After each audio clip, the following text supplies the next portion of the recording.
To watch this episode in Hindi, switch to timestamp 3 minutes and 58 seconds. Hello and welcome to another episode of Legal Update. The topic of discussion is conviction of innocent bystanders in group clashes. Why in news? Recently, Dhirubhai Bailalbhai Chauhan and another versus State of Gujarat and others case, the Supreme Court emphasized that in cases involving group clashes with many individuals, courts must exercise caution to prevent the wrongful conviction and loss of liberty of innocent bystanders. Background of the case: the accused were initially acquitted by the trial court for offences under section 143, 147, 153A, 295, 436 and 332 of the Indian Penal Code related to a violent incident in Vadod village, Gujarat on 28 February 2002. The Gujarat High Court reversed the acquittal, citing the accused's presence at the crime scene, indicating their involvement in the unlawful assembly. The accused, part of a mob that surrounded a graveyard and mosque, pelted stones, damaged police vehicles and injured police personnel during the riot. The accused appealed to the Supreme Court, arguing that their presence at the scene was natural and mere presence didn't prove involvement in the unlawful assembly. The state opposed the appeal, asserting that proving the presence of the accused at the scene was enough for conviction due to the difficulty of identifying individual roles in riots. Court observation: the bench of Justice P.S. Narasimha and Manoj Mishra emphasized that courts must be cautious in cases involving large mobs, ensuring innocent bystanders and are not convicted based solely on their presence at the crime scene. It was observed that in such cases, the prosecution needs to provide specific evidence of involvement or overt acts to establish participation in the unlawful assembly. Mere presence is not enough. The court found that the appellant's mere presence, without any incriminating actions, did not justify their conviction as members of the unlawful assembly. Legal provisions involved: Section 146 of IPC deals with writing. It states that whenever force or violence is used by an unlawful assembly or by a member thereof in prosecution of the common object of such assembly, every member of such assembly is guilty of the offence of writing. Now it is covered under Section 191(1) of the BNS. Section 147 of IPC deals with the punishment for writing. It states that whoever is guilty of writing shall be punished with imprisonment of either description for a term which may extend to 2 years, or with fine, or with both. Now it is covered under Section 191(2) of the BNS. Section 148 of IPC deals with writing armed with deadly weapons. Now it is covered under Section 191(3) of BNS. Last chance of 25th foundation year discount. Get 60% discount on all online courses. The offer is valid on 26th and 27th of March, and get 40% discount on books and test series. Download the Drishti Learning app or give us a call at 87501 87501. Now it's time for the practice question. What does Section 147 of the IPC cover?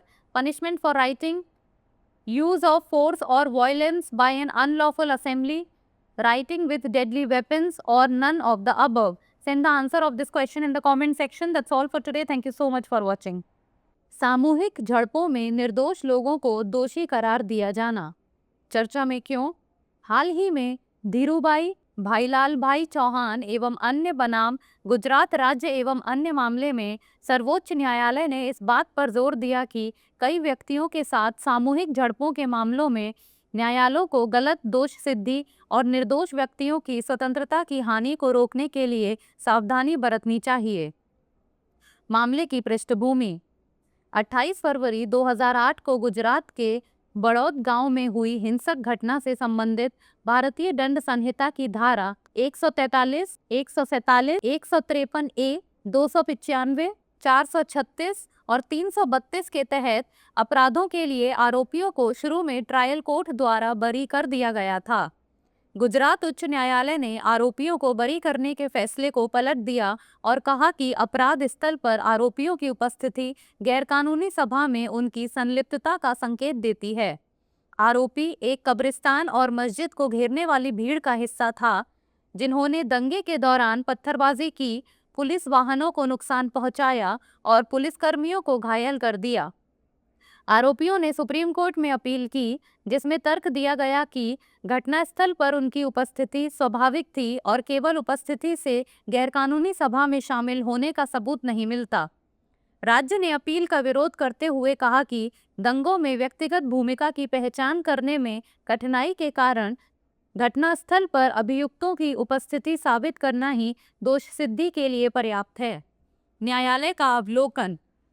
न्यायमूर्ति PS. Narasimha और न्यायमूर्ति मनोज मिश्रा की पीठ ने इस बात पर जोर दिया कि अदालतों को बड़ी भीड़ से जुड़े मामलों में सतर्क रहना चाहिए तथा यह सुनिश्चित करना चाहिए कि निर्दोष लोगों को केवल अपराध स्थल पर उनकी मौजूदगी के आधार पर दोषी न ठहराया जाए।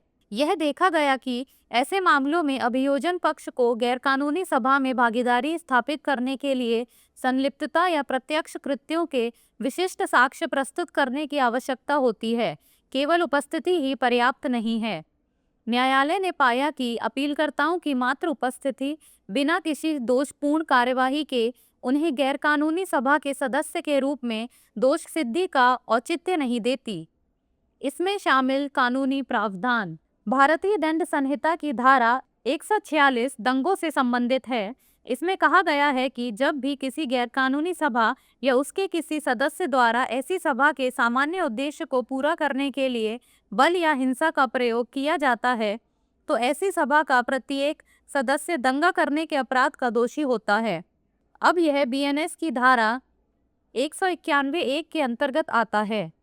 भारतीय दंड संहिता की धारा 147 दंगा करने की सजा से संबंधित है। इसमें कहा गया है कि जो कोई भी दंगा करने का दोषी पाया जाता है, उसे 2 साल तक की सजा या जुर्माना या दोनों से दंडित किया जाएगा। अब यह बीएनएस की धारा 191(2) के अंतर्गत आता है। आईपीसी की धारा 148 घातक हथियारों से लैस होकर दंगा करने से संबंधित है। अब यह बीएनएस की धारा 191(3) के अंतर्गत आता है। दृष्टि जुडिशरी के सभी ऑनलाइन कोर्सेज पर 60% तक का डिस्काउंट उपलब्ध है। यह ऑफर 26-27 मार्च को रहेगा। 40% की छूट सभी बुक्स एवं टेस्ट सीरीज पर। डाउनलोड करें दृष्टि लर्निंग ऐप या कॉल करें 8750187501 पर। अब बारी है अभ्यास प्रश्न की। आईपीसी की धारा 147 क्या क्या कवर करती है? दंगा करने की सजा, गैरकानूनी भीड़ द्वारा बल या हिंसा का प्रयोग, घातक हथियारों के साथ दंगा करना, इनमें से कोई नहीं। आप इस प्रश्न का उत्तर कमेंट सेक्शन में दे सकते हैं। आज के लिए इतना ही, धन्यवाद।